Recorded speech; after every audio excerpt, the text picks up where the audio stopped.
The question that broke me. Have you ever woken up one morning and felt tired before the day even started? Not tired in your body, but tired in a deeper place you can't quite name. This video is about that feeling. It's about love that looks perfect from the outside, money that solves almost every problem except the quiet ones, and a question that keeps repeating in your head like a slow echo: should I stay or should I walk away? If you are learning English but feel stuck, unmotivated, or secretly thinking about quitting, not just English but something bigger, this story is already about you. 3 weeks ago, in the United States, I asked myself a question that broke me open. I was married to a billionaire husband. Big house. Safe neighborhood. Beautiful children. From the outside, it looked like a dream people would fight to protect. Inside, it felt like standing in a silent room where no one hears you breathe. That morning, I stood in the kitchen holding a cup of coffee I didn't even want, staring out the window, and the sentence appeared in my mind in very simple English: I can't do this anymore. When people imagine wealth, they imagine freedom. Psychology says our brains link money with safety, status, and reduced stress. And yes, money removes many kinds of fear.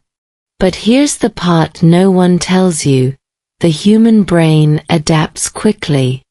Neuroscientists call it hedonic adaptation. Your nervous system gets used to comfort the same way it gets used to noise. What once felt amazing becomes background sound. And when emotional needs are unmet, your brain doesn't care how expensive the couch is. You still feel alone sitting on it. I noticed something strange about myself during those weeks. My English practice had slowed down. I used to enjoy listening, repeating simple sentences, speaking slowly to myself. But suddenly, I avoided it. Not because English was hard, but because silence felt easier. That's how avoidance works. When emotions overload, the brain reduces effort everywhere else.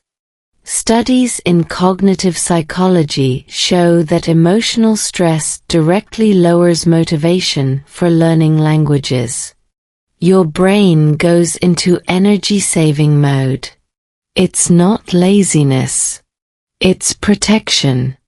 So there I was, a woman in America, married, wealthy, surrounded by opportunity, and mentally exhausted. I remember whispering one sentence out loud, very slowly, like a beginner learner: I am not happy. Just 5 words. Easy English. Heavy meaning. Sometimes simple language carries the most dangerous truths.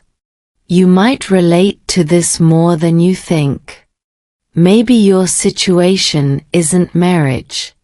Maybe it's your job. Or your English journey. You started with hope. You watched videos. You repeated after the speaker. Then life happened. Disappointment happened.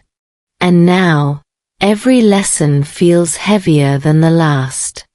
Your brain starts asking the same question mine did: why am I still here? Here's something important.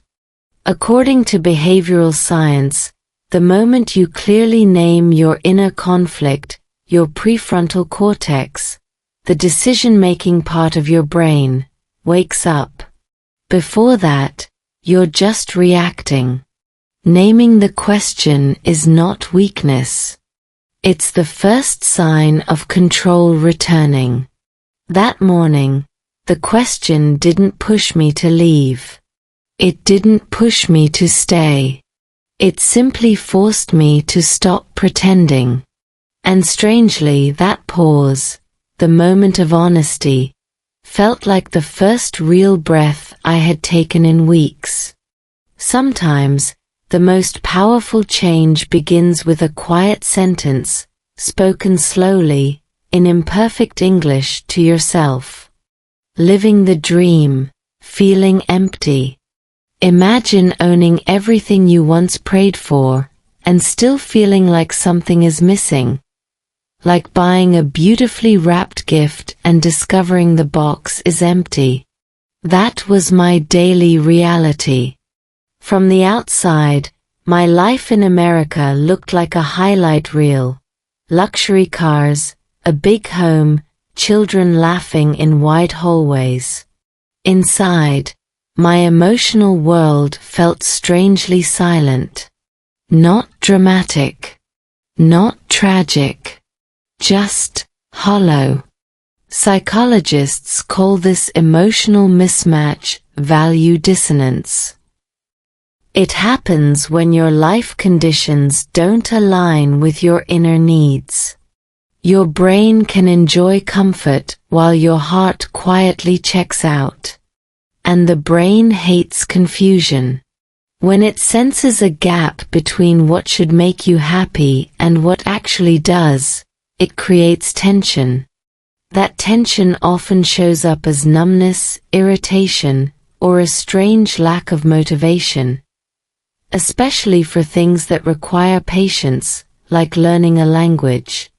I noticed it during my English practice. I would press play on a slow listening video, hear the first sentence, and suddenly feel annoyed. Not at the speaker. Not at the accent. At myself. My brain whispered excuses. Not now. Later. What's the point? Neuroscience explains this well. When emotional energy is drained, the brain prioritizes survival, not growth. Learning English is growth. Growth feels expensive when your emotional budget is empty. My husband didn't understand this. From his perspective, everything was solved. Bills paid. Time flexible. Future secure. And that's the danger of comfort.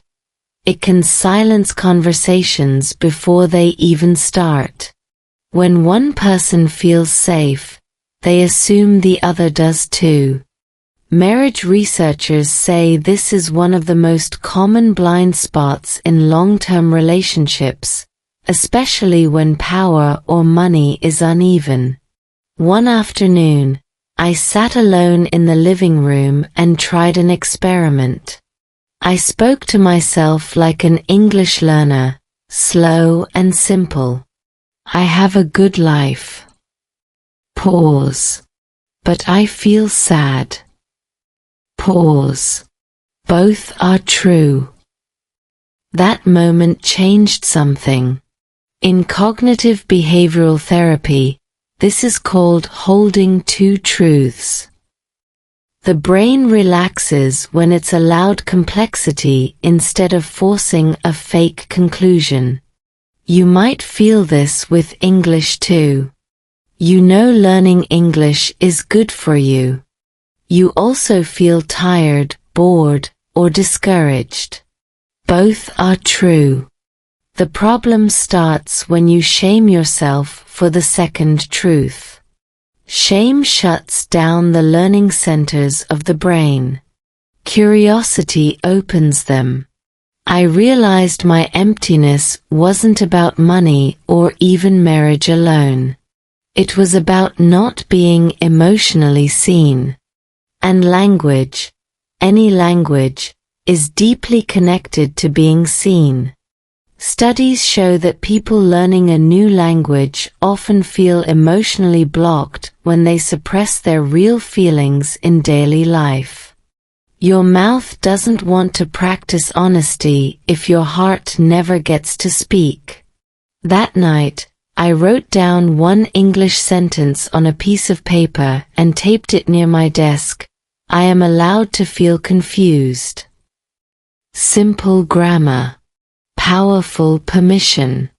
Every time I practiced English after that, I felt slightly lighter. Not motivated. Not excited. Just less heavy. And sometimes, less heavy is enough to continue. If you're watching this and thinking about quitting English, a relationship, or even a version of yourself, you're not broken. You might just be emotionally overloaded. And overload doesn't need pressure. It needs gentleness and clarity. The dream isn't the problem. Pretending the emptiness doesn't exist is. 3 weeks in America. 3 weeks sounds short, like a vacation length, like something your brain can easily survive. But time is strange when emotions are loud. 3 weeks in America felt longer than entire years of my life before. Each day peeled something back, slowly, quietly, the way paint cracks when the weather changes. Not dramatic but irreversible. The first week was denial. I stayed busy on purpose. Driving the kids to school.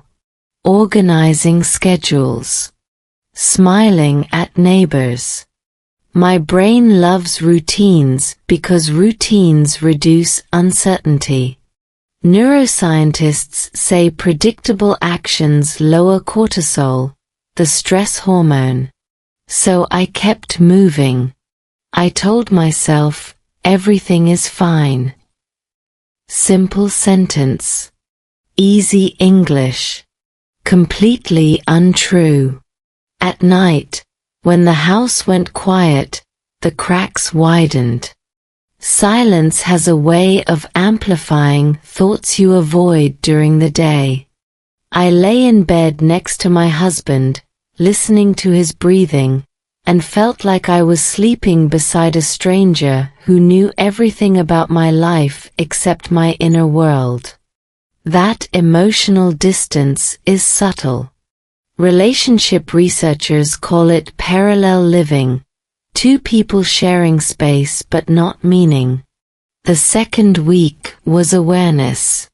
And awareness is uncomfortable. Once you see a crack, you can't unsee it. I started noticing small things. How my husband answered emails faster than he answered questions about feelings. How conversations stayed efficient, never intimate. How love had slowly been replaced by logistics. Efficient marriages look successful on paper. Emotionally, they feel like unpaid internships. This was also the week my English listening came back, strangely painfully. I found myself replaying slow English audios late at night, not to learn grammar, but to feel something steady. There's research showing that slow, rhythmic language can regulate the nervous system, similar to music.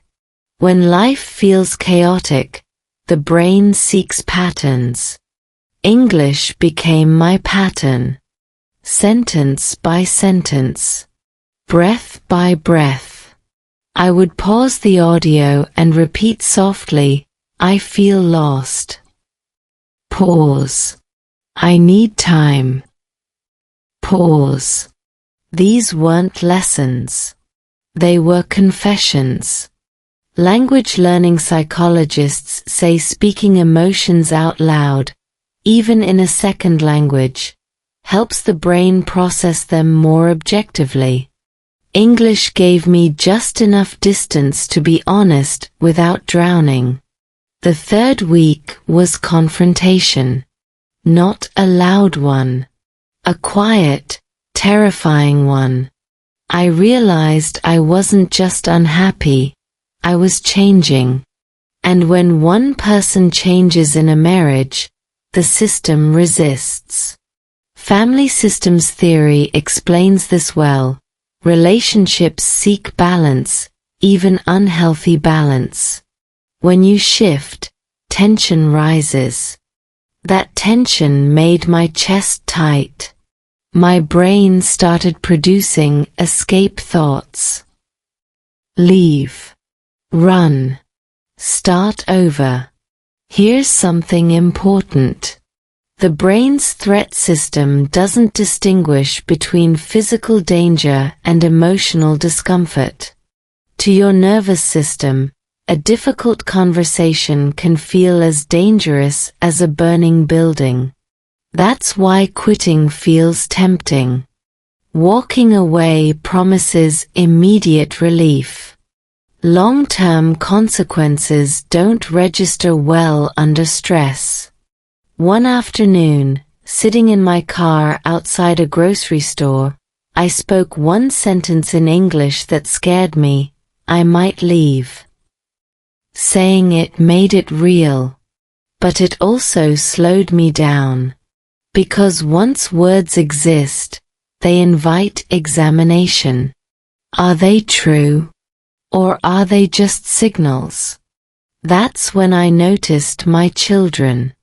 Not what they said, but how they watched. Children are emotional mirrors. Developmental psychology shows kids sense relational tension long before adults admit it. Their nervous systems adapt quietly. My realization hit hard. Whatever decision I made wouldn't just change my life. It would shape their emotional map of love. That night, instead of planning an escape, I wrote questions. In English. Simple ones. What am I afraid of? What do I want? What am I avoiding? Writing slowed my thinking. The prefrontal cortex needs time. Writing gives it that time. 3 weeks didn't give me answers. But they gave me clarity. And clarity is dangerous in the best way. Because once you see the truth, staying the same becomes harder than changing. America didn't break my marriage. It removed the noise that had been protecting it.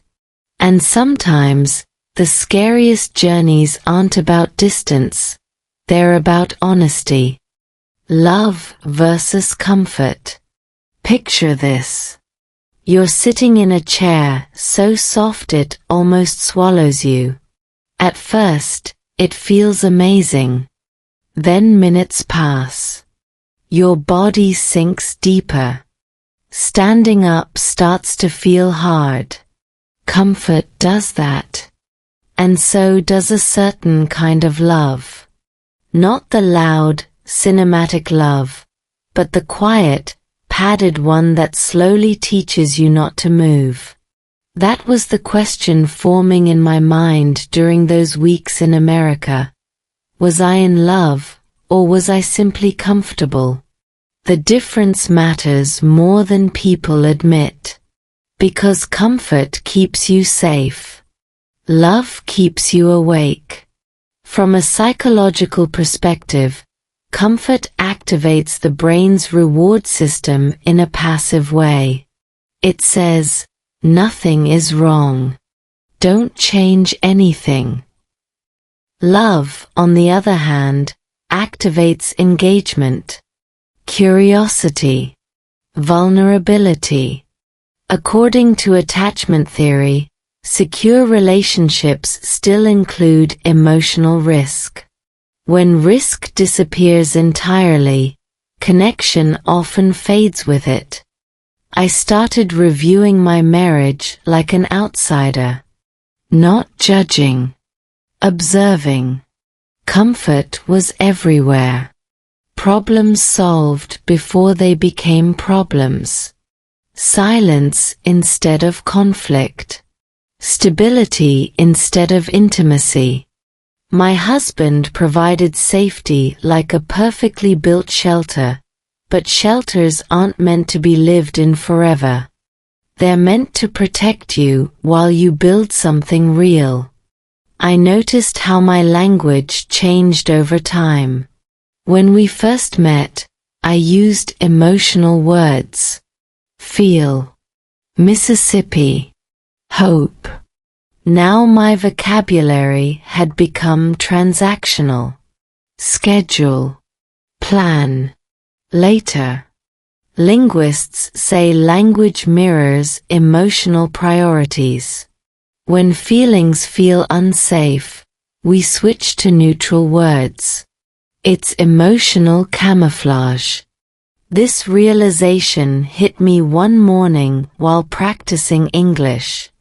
I was repeating a simple sentence, I love you. Easy grammar. But my throat tightened.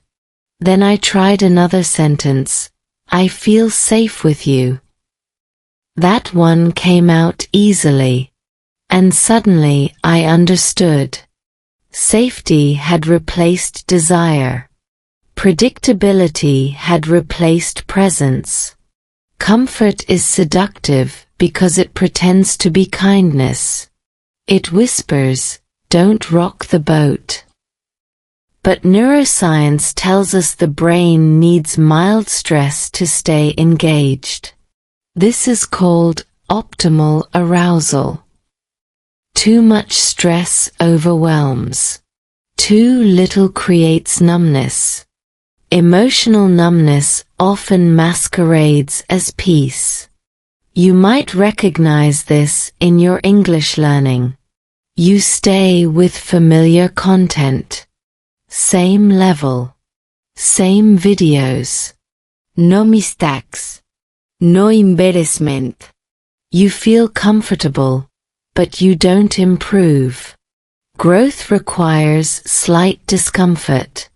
Not panic. Just stretch. The same rule applies to relationships. I realized I had been avoiding emotional stretch. I didn't ask difficult questions.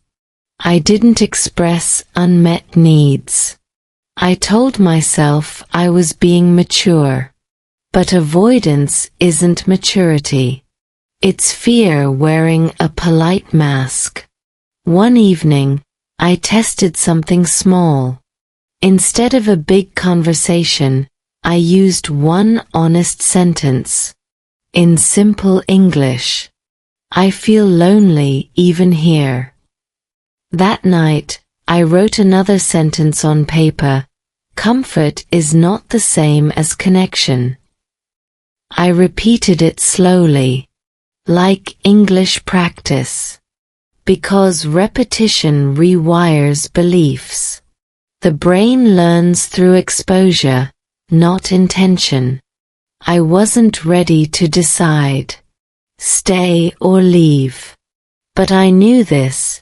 If I stayed, it couldn't be for comfort anymore. It had to be for growth. And growth doesn't ask if you're ready. It asks if you're willing. In love, in language, and in life, the real danger isn't discomfort. It's staying asleep. Children see everything. Imagine trying to whisper in a glass room. You think you're being quiet, but every sound travels. That's what family life is like for children. Adults believe they hide tension well. Children don't need words. They read tone, timing, silence. And they understand far more than we give them credit for. I didn't notice it at first. Parents rarely do. We're busy managing, fixing, protecting. But during those weeks in America, my children started showing me things I wasn't ready to see. Not through questions, but through behavior. Developmental psychology is clear on this. Children express emotional information through actions long before they can explain it. My youngest became unusually clingy. Always near me. Always touching my arm. That's called proximity-seeking behavior. It's the nervous system asking for reassurance. My older child became quieter, more independent, more grown-up than usual. Psychologists call this parentification. When kids sense emotional instability, they sometimes adapt by shrinking their needs. That realization hit me harder than any argument could have. I could ignore my own emptiness. I couldn't ignore theirs. Here's something many parents don't know. Children's brains are highly sensitive to relational stress between caregivers. Even without conflict, emotional distance triggers uncertainty. Studies using cortisol samples show that kids living in emotionally disconnected households often experience chronic low-level stress. Not dramatic, just constant. And constant stress rewires developing brains. One afternoon, my child asked a question in very simple English, the kind that cuts straight through defenses. Mom, are you happy? Not are you okay? Not are you tired? Happy. Present tense. My mind froze. I realized I had been teaching them something without meaning to, that happiness is optional, that silence equals safety. I answered slowly, honestly, but gently, sometimes yes, sometimes no. No drama, no lies. Just truth scaled to a child's nervous system. Child psychologists emphasize this balance, honesty without emotional flooding. Children don't need adult-level details. They need emotional clarity. That night, I reflected on how this mirrored my English learning journey. When you practice a language, you model your attitude toward mistakes. Fear teaches avoidance. Openness teaches resilience. Children learn the same way. They don't copy what you say. They copy how you handle discomfort. I noticed something else. My children were listening to how I spoke English, to myself. When I practiced aloud, repeating slow sentences, they watched. Sometimes they joined in. I feel tired. I need rest. Simple sentences. Emotional literacy disguised as language practice. Research in bilingual family environments shows that children benefit when parents model emotional expression across languages. It normalizes vulnerability. It shows that words exist for feelings, and feelings are allowed. I began using English intentionally around them, not as a lesson, but as a tool. Mom is learning. Mom makes mistakes. Mom keeps going. Those sentences weren't for fluency. They were for permission. The question of leaving or staying suddenly felt bigger than romance. It became about emotional education. If I left without reflection, what would that teach? That discomfort equals escape? If I stayed without change, what would that teach? That silence is love? Family systems theory says children don't need perfect parents. They need repair. They need to see adults name mistakes, express feelings, and try again. That process builds psychological safety. One evening, during dinner, I noticed laughter returning. Small, uneven, but real. Not because everything was solved, but because something was finally being acknowledged. Emotional truth changes atmosphere faster than money ever could. I realized something quietly powerful. My children didn't need me to choose immediately. They needed me to be present, to speak, to feel, to model courage in uncertainty. And here's the uncomfortable truth. Children don't need us to stay together at all costs. They need us to stay emotionally honest at all costs. That understanding slowed me down. It made the decision heavier, but clearer. Love isn't proven by endurance alone. It's proven by awareness.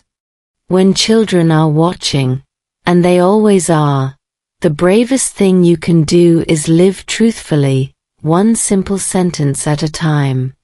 The night I almost left. Have you ever packed a bag in your head without touching a single object? That night, I left 100 times before I actually stood up. The brain is very good at rehearsing escape. It does it quietly, efficiently, like running simulations in the background. By the time you notice, your heart is already halfway out the door. It was an ordinary evening. No shouting. No dramatic fight. Just the kind of silence that feels heavier than noise. My husband was in another room, focused, absorbed, solving problems that belong to the world, not to us. I sat on the edge of the bed and stared at my phone like it might give me permission. This is how leaving often begins. Not with courage, but with exhaustion. Neuroscience explains this moment well. When emotional needs go unmet for long periods, the brain's threat system becomes hypersensitive. Small frustrations trigger disproportionate reactions. The amygdala, responsible for fear responses, starts interpreting emotional neglect as danger. And danger demands action. Leave. Escape. End it. I stood up and opened the closet. My hands moved automatically. I touched a jacket, then a bag. My body was acting faster than my thinking. This is called state-dependent behavior. When emotions peak, rational planning shuts down. The brain wants relief, not wisdom. In that moment, one sentence floated up in very simple English: if I go now, I won't come back. The clarity scared me. Because it was true. Leaving isn't just movement. It's a psychological point of no return. Research on decision-making shows that once we commit to irreversible actions, the brain quickly rewrites the story to justify them. Regret gets buried under explanation. I thought about my children sleeping in the next room. Not in a dramatic way. Just a quiet image. Breathing. Familiar. Safe. And then something unexpected happened. My chest didn't tighten. It softened. The nervous system shifted.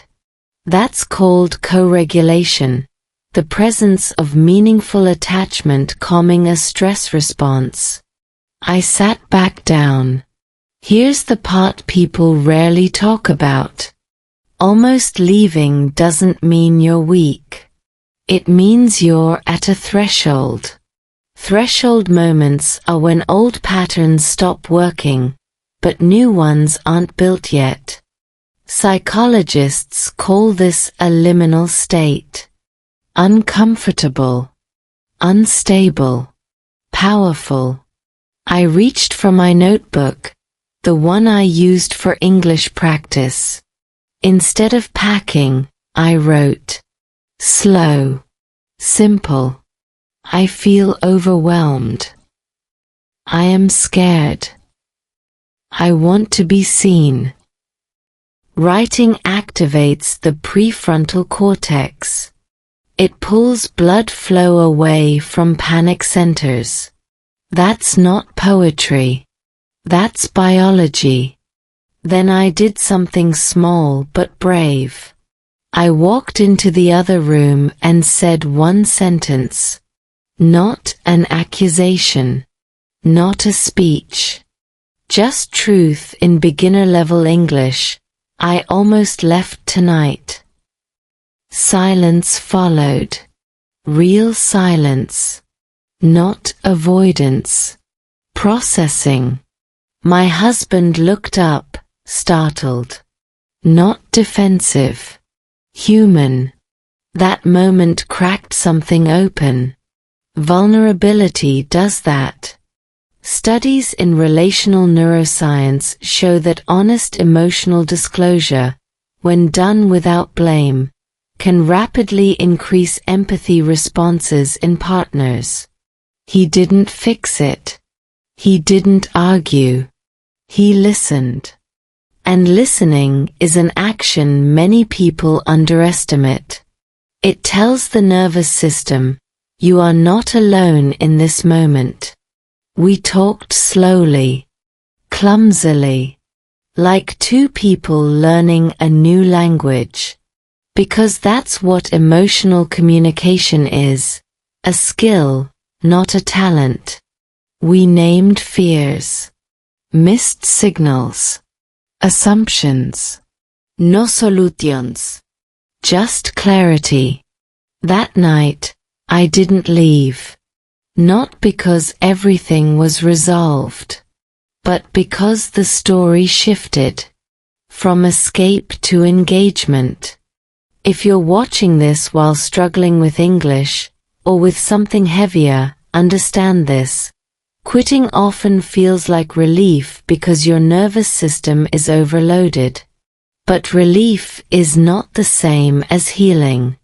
Healing asks you to pause at the edge and ask a better question. Not how do I get out? But what am I actually needing right now?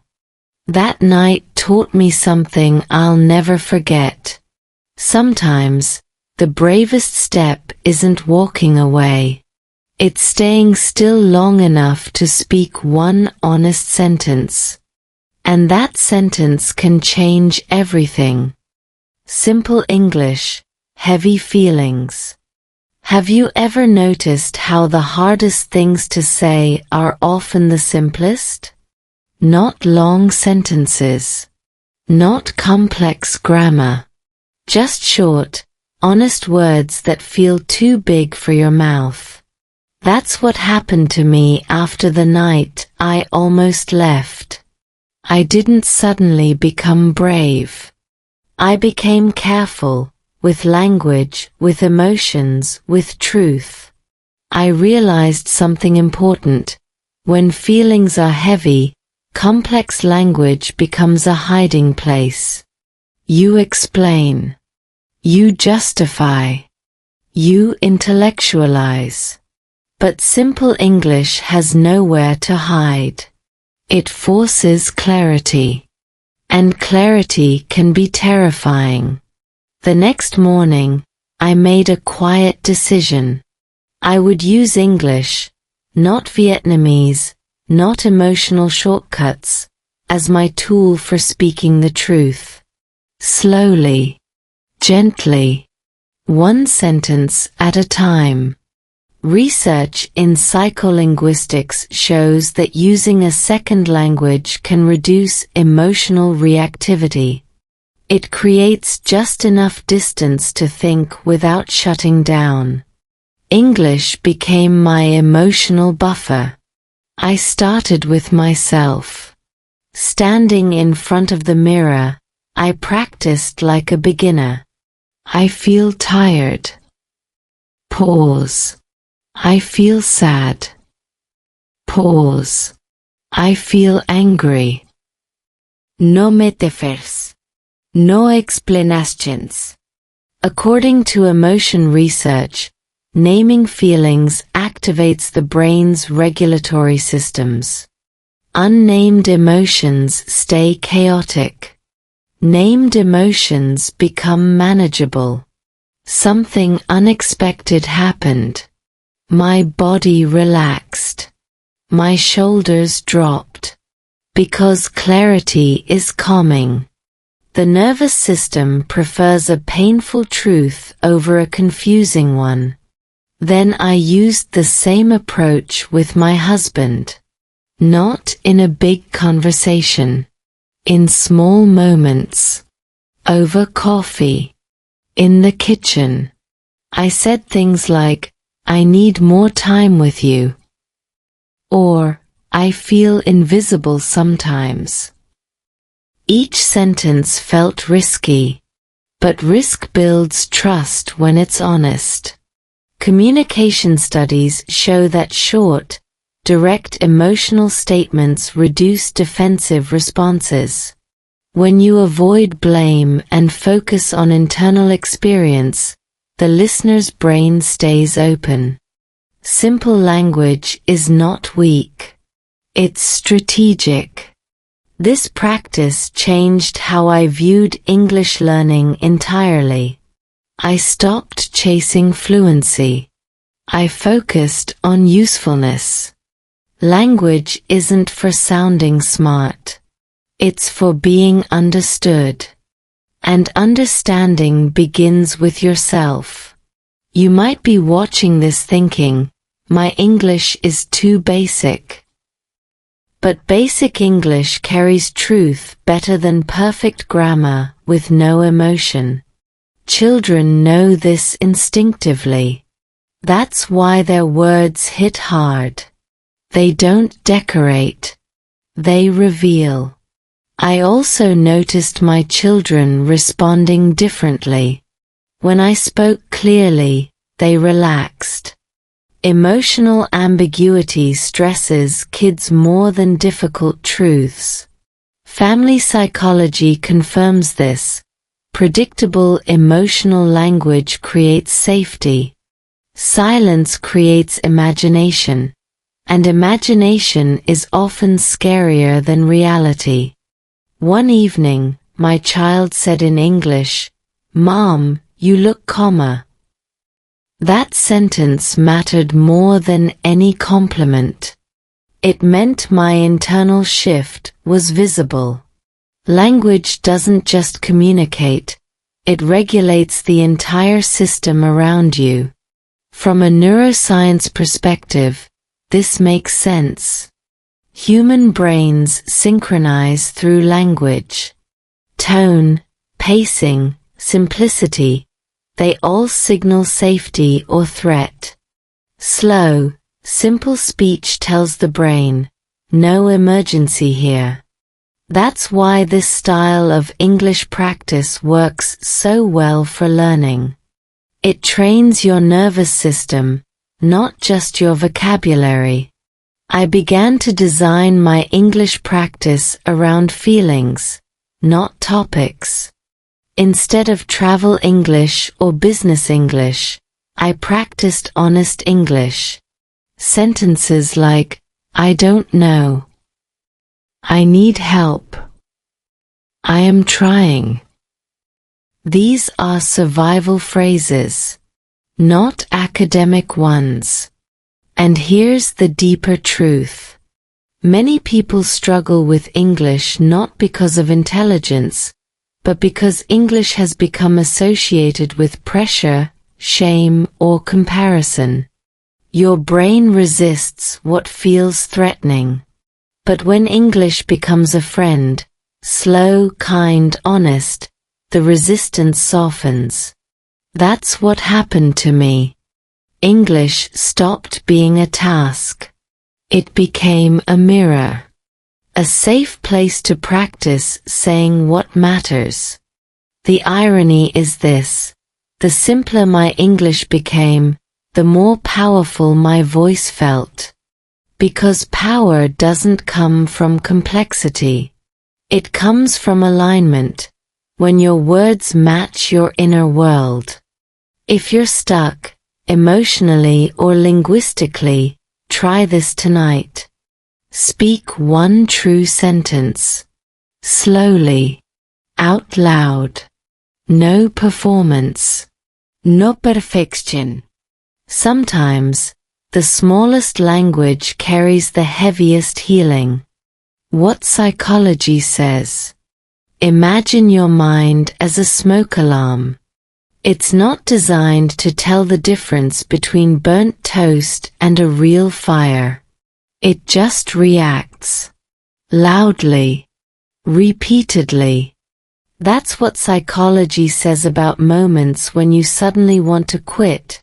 Your marriage, your English learning, even your life in a certain version. The alarm isn't always wrong, but it's rarely precise. During those weeks, I thought my urge to leave meant something was broken beyond repair. Psychology offered a calmer explanation. When emotional stress accumulates, the brain enters what's called a threat response loop. Your nervous system shifts into survival mode. In this state, the brain narrows options. Stay feels dangerous. Effort feels expensive. Leaving feels like oxygen. This is why people quit language learning right before breakthroughs. Studies in second language acquisition show that learners often stop during periods of emotional overload, not cognitive difficulty. Your brain isn't saying, "I can't learn." It's saying, "I don't feel safe enough to try." Understanding this changed how I judged myself. And how I judged my marriage. Psychologists describe 3 common responses to emotional threat: fight, freeze, and flee. I wasn't fighting. I wasn't frozen. I was fleeing. Mentally, emotionally, planning exits in my head. Once I saw the pattern, it lost some of its power. Awareness doesn't erase fear, but it creates choice. Here's something fascinating. Research on decision fatigue shows that prolonged emotional stress depletes the brain's ability to evaluate long-term consequences. In simple terms, when you're overwhelmed, your brain becomes impatient. It wants relief now, not wisdom later. That's why just leave feels so attractive in hard moments. I began treating my urge to leave like data, not instructions. In psychology, this is called decentering, observing thoughts without obeying them. I would say in simple English, I am having the thought that I want to leave. Not I want to leave. That small shift matters. It puts space between you and the impulse. The same technique works with English learning. Instead of "I'm bad at English," try "I'm having the thought that I'm bad at English." The brain relaxes when it's not being attacked by absolutes. Another important concept is emotional literacy. Many adults were never taught how to identify feelings beyond good or bad. Without emotional vocabulary, the brain defaults to action. Leave. quit, shut down. Language, any language, gives emotions somewhere to go. That's why my simple English sentences mattered so much. They slowed my nervous system. They gave form to chaos. Neuroscience studies show that labeling emotions reduces amygdala activation. Less alarm. More thinking. Psychology also talks about approach versus avoidance motivation. Avoidance says, get away from pain. Approach says, move toward meaning. Leaving was avoidance. Staying, with honesty, was approach. Neither is morally superior, but approach leads to growth. Avoidance leads to repetition. Here's the part that surprised me most. Marital research shows that many couples who survive near-break moments don't do so because problems disappear. They survive because communication patterns change. The relationship becomes a new system, not a repaired old one. That applied to me too. I stopped asking, should I leave? And started asking, what system am I in right now? Systems can be redesigned. Escapes just start new ones. If you're listening to this while feeling stuck with English, your job isn't to push harder. It's to make learning feel safe again. Slow down. Short sentences. Honest emotions.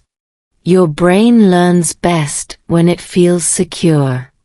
Psychology doesn't tell you whether to stay or walk away. It tells you this. Decisions made in panic are rarely aligned with your deepest values. The goal isn't to silence the alarm. It's to understand why it's ringing. And once you do, you can choose, not react. A small conversation changed everything. Have you ever noticed how life rarely changes during big, dramatic moments, but shifts quietly during conversations so small they almost feel unimportant? That's how it happened for me. Not with a decision. Not with a promise. But with a conversation that lasted less than 15 minutes and somehow rearranged everything inside me. It started in the kitchen. No special timing. No emotional build-up. Just coffee cooling on the counter and morning light cutting through the window. My husband asked a practical question. I almost answered with a practical reply. Almost. And then I stopped. This pause mattered. Neuroscience calls it an interrupt. A moment when automatic patterns break and the prefrontal cortex gets a chance to speak. Instead of defaulting to efficiency, I chose honesty. In very simple English, I said, I don't need solutions right now. I need to feel close. The sentence felt dangerously exposed. But it also felt clean. No blame. No history. Just a present moment need. What happened next wasn't magic. He didn't suddenly transform. He looked uncomfortable. Quiet. Then he nodded. That nod mattered. Relationship research shows that responsiveness, not agreement, is what builds trust. Being heard changes the nervous system faster than being fixed. He replied slowly, I didn't know you felt that way. That sentence was small. But it carried something new, curiosity. Curiosity is the opposite of defensiveness. When curiosity appears, connection follows. We talked. Not deeply. Not long. We named patterns. How he shows care through providing. How I experience care through presence. Attachment theory explains this mismatch well. Different attachment languages often create unintentional loneliness. Neither is wrong. They just don't automatically translate. This conversation didn't solve our marriage. It changed the direction of it.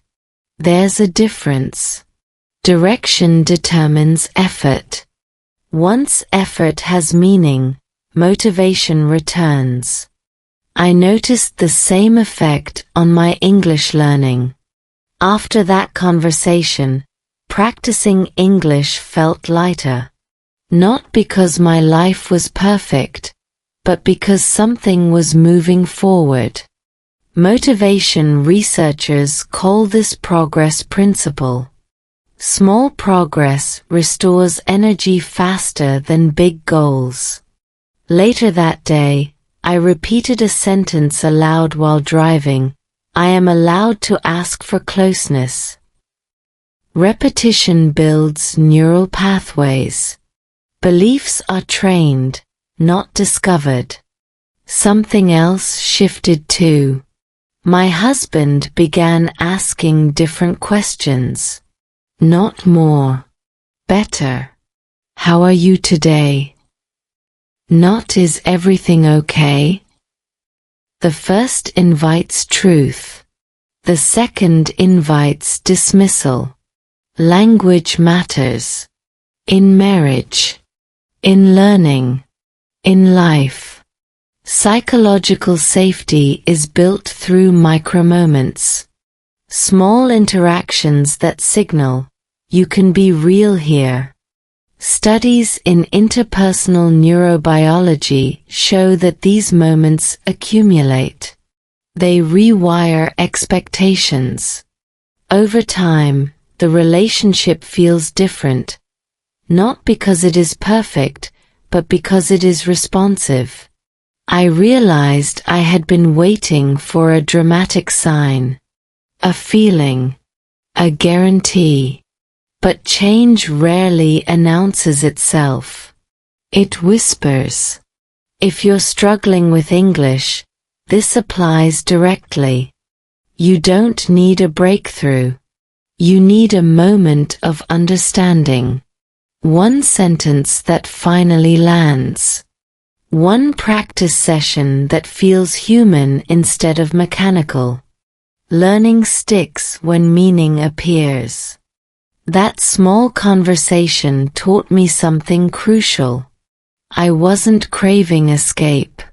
I was craving connection. And connection doesn't require leaving. It requires asking. Clearly. Simply. Honestly. This is where many people miss their turning point. They expect change to feel powerful.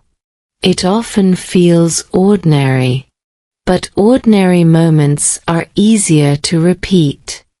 And repetition is how systems change. That morning, I didn't decide to stay forever. I decided to stay present. For that day. That conversation. That effort. And strangely, that was enough. Because once movement starts, even slow movement, the question shifts from should I leave? To what can grow from here? And growth, like language, begins with one small, brave sentence. Choosing to stay, not to settle. Imagine standing at a crossroads where one path looks calm and the other looks uncertain, and realizing for the first time that staying can be the braver choice. That's where I found myself after that small conversation. I didn't stay because it was easy.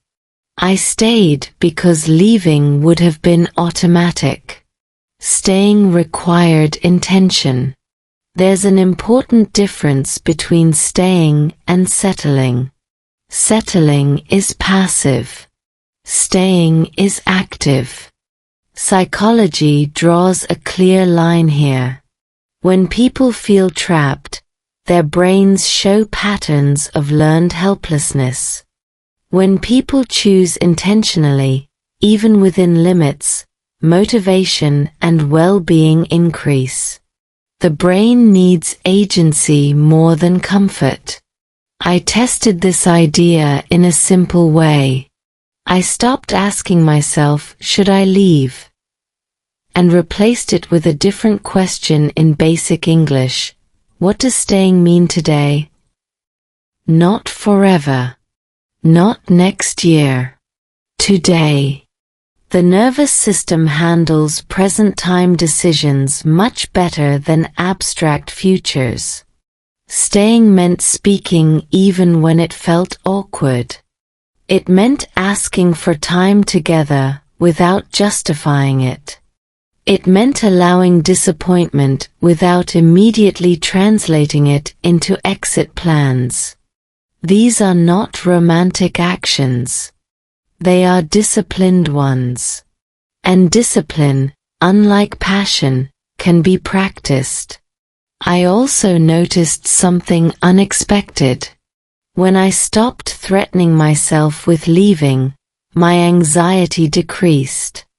Neuroscience explains this through threat removal.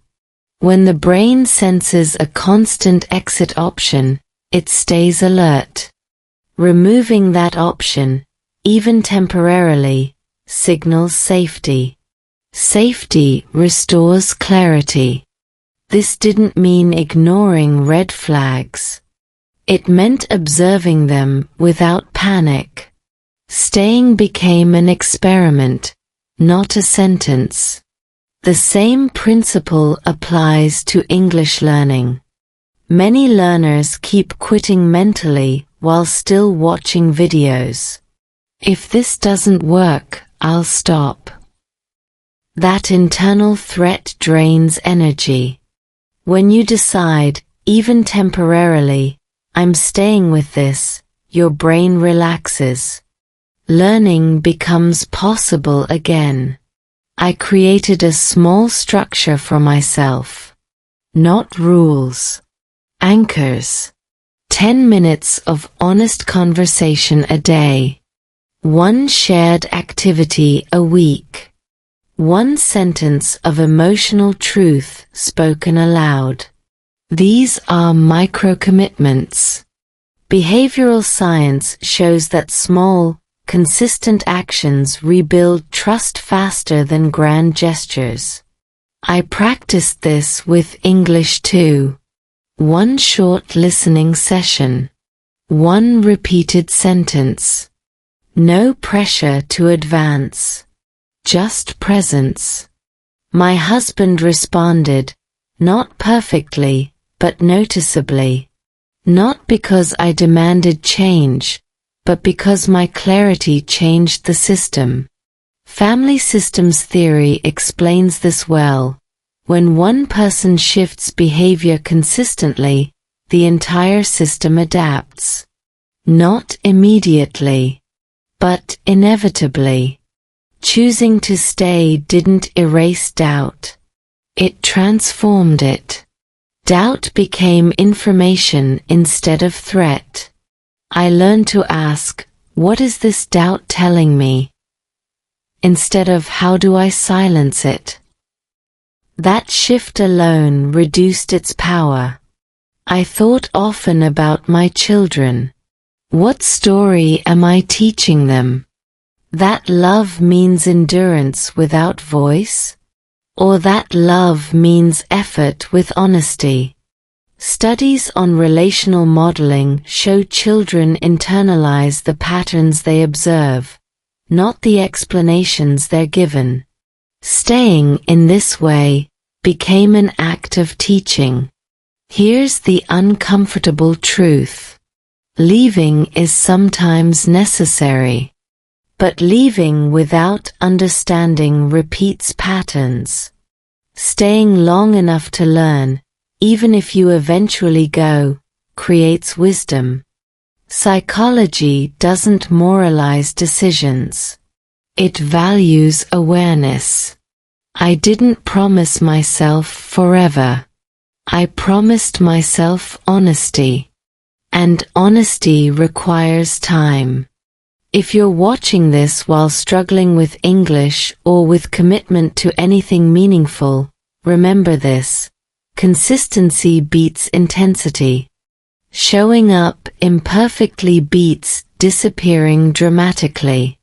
Choosing to stay is not about fear. It's about curiosity. About asking, what else is possible if I don't run?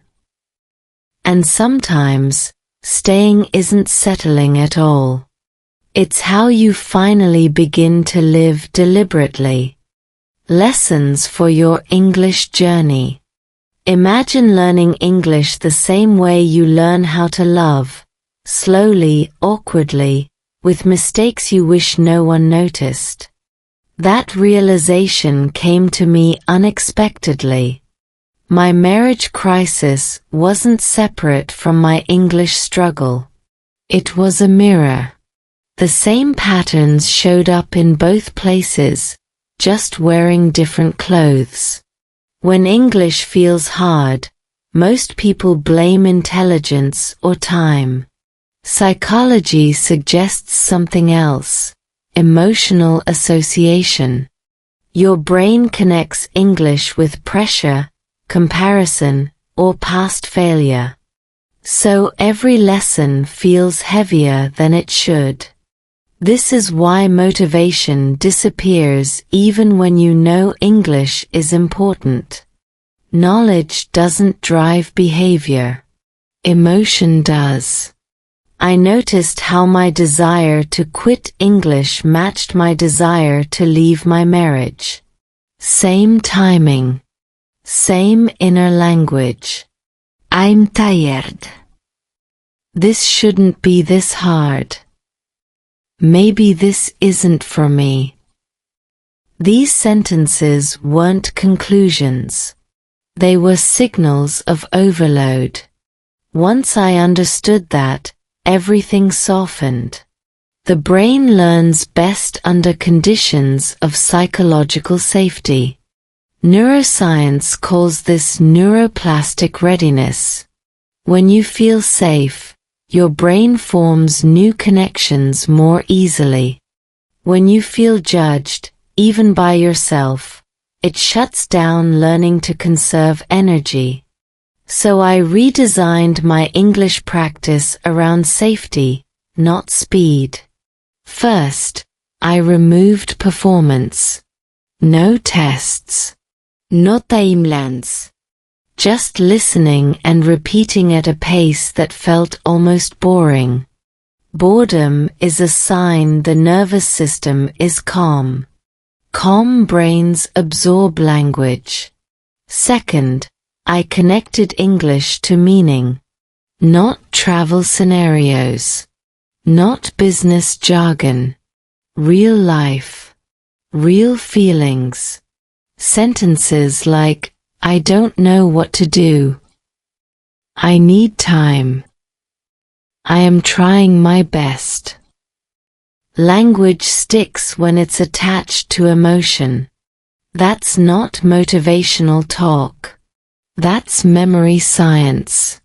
Third, I allowed mistakes out loud. Speaking imperfectly trains your auditory feedback loop. Research in language acquisition shows that learners who speak early, even badly, develop stronger pronunciation and confidence long-term.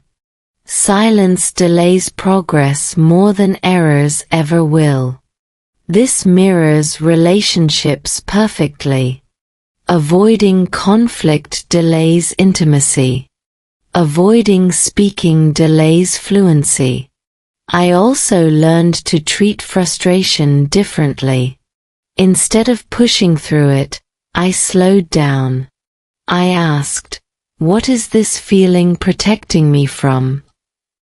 Often, frustration masked fear.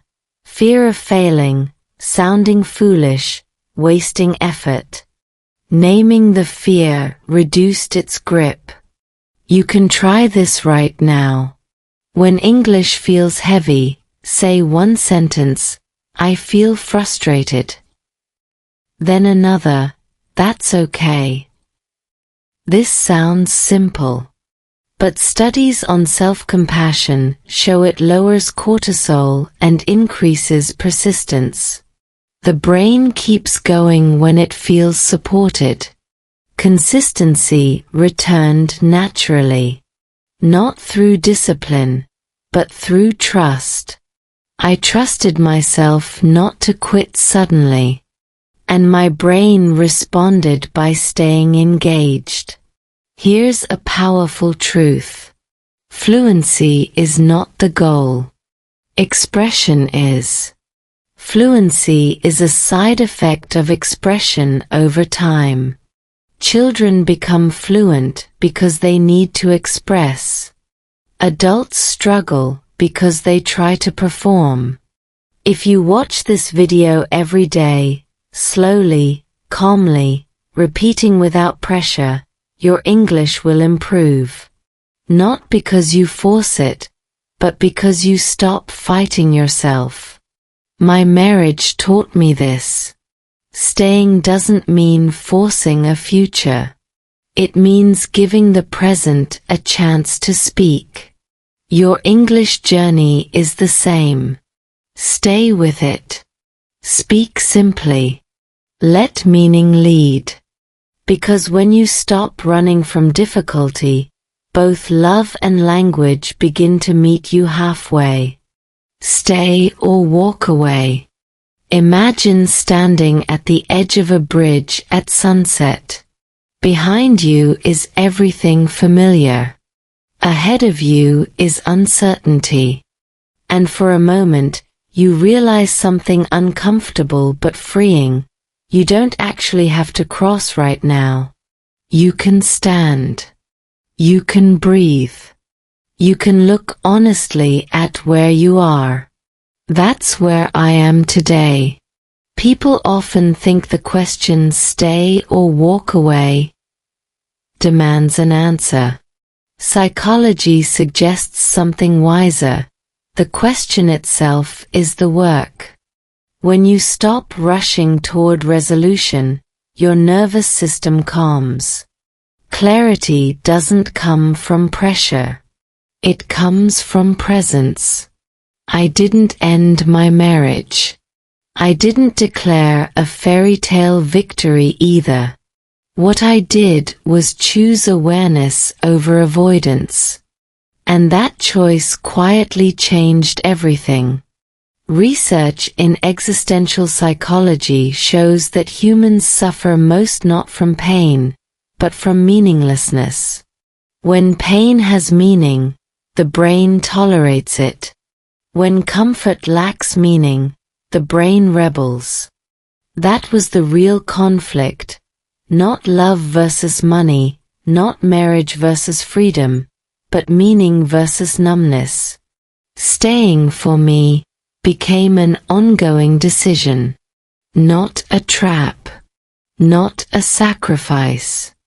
A daily check-in. Am I here consciously today? Some days the answer is yes. Some days it's shaky. But it's honest. And honesty creates momentum.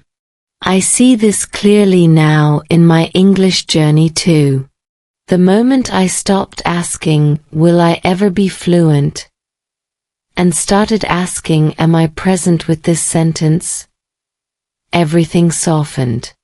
Language, like relationships, unfolds through attention, not force. You don't walk away from English because it's hard. You walk away because it stops feeling meaningful. You don't leave a relationship because it's imperfect. You leave because you stop seeing yourself inside it. Meaning is what keeps us rooted. There's a concept in psychology called values-based living. It means making choices aligned with what matters, even when emotions fluctuate. Emotions change daily. Values are steadier. For me, my values were honesty, growth, and emotional presence, for myself and my children. Staying aligned with those values mattered more than any label. Wife, learner, success story. I often think about the version of myself 3 weeks ago, standing in that kitchen, holding coffee I didn't want. She thought she needed a dramatic answer. What she really needed was permission to slow down and listen. If you're watching this while feeling stuck, with English, with love, with life, I want you to hear this clearly. You are not behind. You are not weak. You are likely standing at a meaningful threshold. Don't rush to escape discomfort. Ask what it's teaching you. Don't wait for motivation to return. Create safety first.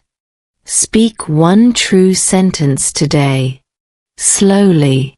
Out loud. Let your nervous system hear you. Whether you stay or walk away, make sure it's a conscious step, not a reflex.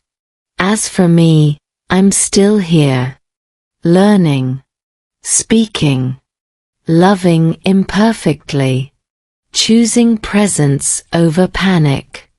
And that, I've learned, is where real change lives. Maybe you still don't have your answer. And that's okay. I almost left my marriage, not because love was gone, but because I forgot how to say simple, honest things. If you feel tired of learning English, unmotivated, or close to quitting, the problem may not be your ability. It may be how hard you've been on yourself. This channel is for people who learn slowly, learn honestly, and still choose not to give up. Subscribe to the channel, so when you feel like stopping, you have a safe place to continue. See you in the next video.